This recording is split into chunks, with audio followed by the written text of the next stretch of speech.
যাবে, ভোট হয়ে গেছে, আবার ভোট হবে, মেম্বারের ভোট, চেয়ারম্যানের ভোট। আমরা মুসলমান এমন, আমাদের ইমান এমন যে টাকার বিনিময়ে ভোটগুলো সব বিক্রি করে ফেলি। কথা বলেন ঠিক কিনা? এটা বন্ধ করুন। এটা জামাত যদি ক্ষমতায় আসে এটা বন্ধ হয়ে যাবে ইনশাআল্লাহ। বুখারী শরীফের একটি হাদিস থেকে আমরা আলোচনা করব ইনশাআল্লাহ। রাসূল পাক সাল্লাল্লাহু আলাইহি ওয়াসাল্লাম বলেছেন, ইসলামের স্তম্ভ হলো 5টি। প্রথম স্তম্ভ হলো লা ইলাহা ইল্লাল্লাহ এবং মুহাম্মাদুর রাসূলুল্লাহ সাল্লাল্লাহু আলাইহি ওয়াসাল্লাম।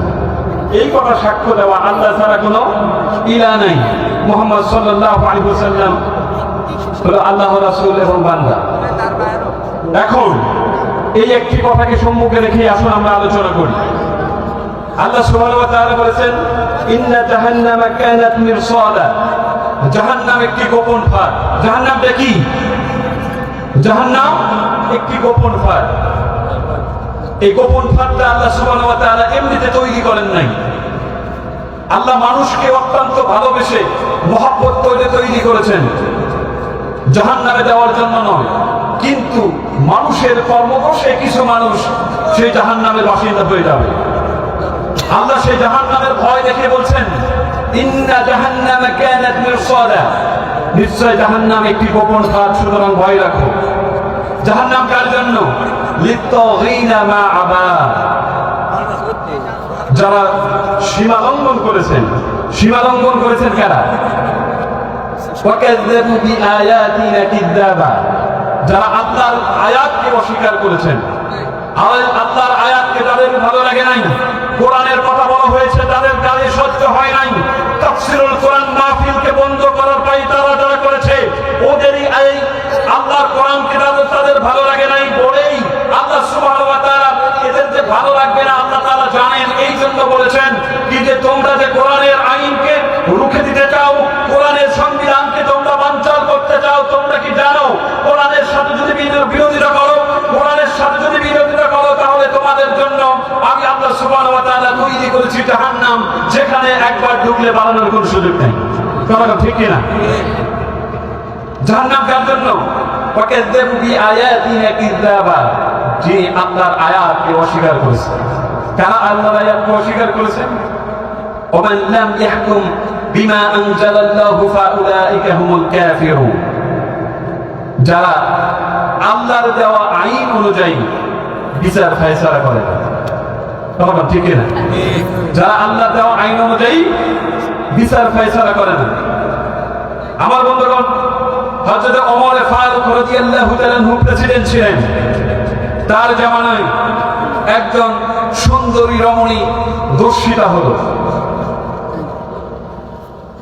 ওই ধর্ষিতা হওয়ার কারণে মেয়েটা প্রেগনেন্ট হয়েছে, গর্ভবতী হয়েছে। অতঃপর যখন বাচ্চা প্রসব করেছে সেই মেয়ে, বাচ্চাটি হযরত ওমর ফারুক রাদিয়াল্লাহু তাআলা দরবারে এনেছেন। আনার পর বলছেন, ওমর ফারুক, এই নাও তোমার বাচ্চা।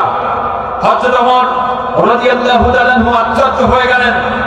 আর সেই মেয়েটিকে বলছেন, তুমি এটা কি বলছো? মেয়েটি বলছেন, হ্যাঁ এই বাচ্চা তোমার। হযরত ওমর বলছেন, কিভাবে? তিনি বললেন, আমি মরুভূমির ভিতর দিয়ে যাচ্ছিলাম একাকীভাবে, আর তোমার সন্তান, তোমার ছেলে আমাকে একাকী পেয়ে আমার উপরে নির্যাতন করেছে, আমার সতীত্বকে হরণ করেছেন। আর সতীত্ব হরণ করার কারণে আমার গর্ভে বাচ্চা হয়েছে, আমি বাচ্চা প্রসব করেছি। ছেলেকে ডাকা হলো, ছেলে ঘটনা কি সত্য? ছেলে স্বীকার। ওমর ফারুক রাদিয়াল্লাহু তাআলা ছেলেকে ডাকলেন, ঘটনা সত্য? তিনি বললেন, বা আব্বা ঘটনা সত্য। হযরত ওমর বললেন, আগামীকাল তোমার বিচার হবে। ছেলে বলছেন, আব্বা এই ঘটনা ঘটার পর আপনি জানেন না, কেউ জানে না, কিন্তু আমি আর বিছানাতে পিঠ লাগাই নাই, আল্লাহর কাছে তওবা করেছি, কেঁদেছি।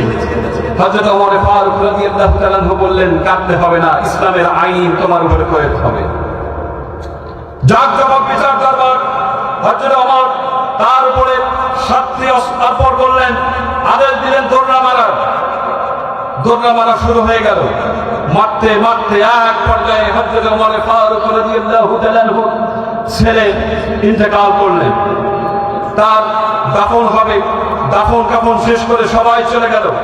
হযরত ওমর রাদিয়াল্লাহু তাআলা আনহু সেখানে দাঁড়িয়ে আছেন। লোকজন বলছেন কি যে যতই শাস্তি দেখ সন্তান তো, সুতরাং সে দাঁড়িয়ে থাকুক, আমরা চলে যাই। হযরত ওমর রাদিয়াল্লাহু তাআলা আনহু ছেলের মহব্বতে দাঁড়িয়ে ছিল না, ছেলের জন্য দাঁড়িয়ে ছিল না। হযরত ওমর ফারুক রাদিয়াল্লাহু তাআলা আনহু আল্লাহর ভয়ে ইসলামের আইনটাকে সঠিকভাবে প্রয়োগের জন্য কবরের কাছে দাঁড়িয়েছিল। কারণ হযরত ওমর ফারুক রাদিয়াল্লাহু তাআলা আনহু ওই জেনাকারের জন্য জেনাকারের শাস্তি হিসাবে যতগুলো বেতের আঘাতের নির্দেশ দিয়েছিল, 20টি বেতের আঘাত বাকি থাকা অবস্থায় তার ছেলে ইন্তেকাল করেন। হযরত ওমর ফারুক রাদিয়াল্লাহু তাআলা আনহু লোকজন যখন সবাই চলে গেল, নিজের সেই ব্যাগ বের করে কবরের উপরে 20টি বাড়ি দিয়ে তারপর বাড়িতে চলে গেছে। এই হলো ইসলামের আইন। এই যে আর কিছুদিন পর ভোট শুরু হয়ে যাবে, ভোট হয়ে গেছে, আবার ভোট হবে, মেম্বারের ভোট, চেয়ারম্যানের ভোট। আমরা মুসলমান এমন, আমাদের ইমান এমন যে টাকার বিনিময়ে ভোটগুলো সব বিক্রি করে ফেলি। বলেন ঠিক কিনা? এটা বন্ধ করুন। এটা জামাত যদি ক্ষমতায় আসে এটা বন্ধ হয়ে যাবে ইনশাআল্লাহ। 1 টাকা দিব না, 1 টাকা আমরা খাবো না।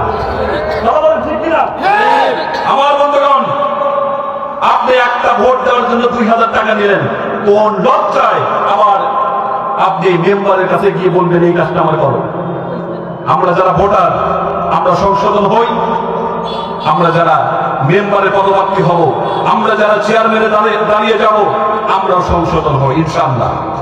আসুন আমরা সমাজকে এমন সুন্দর সমাজ উপহার দিতে চাচ্ছি।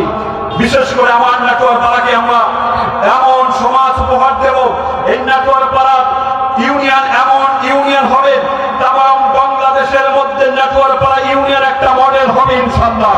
এই নেটওয়ার্ক পাড়া কোরআন দিয়ে শাসন হবে ইনশাআল্লাহ। এই নেটওয়ার্ক পাড়ার আলেম ওলামা এই ইউনিয়ন চালাবে ইনশাআল্লাহ। রাজি আছেন তো?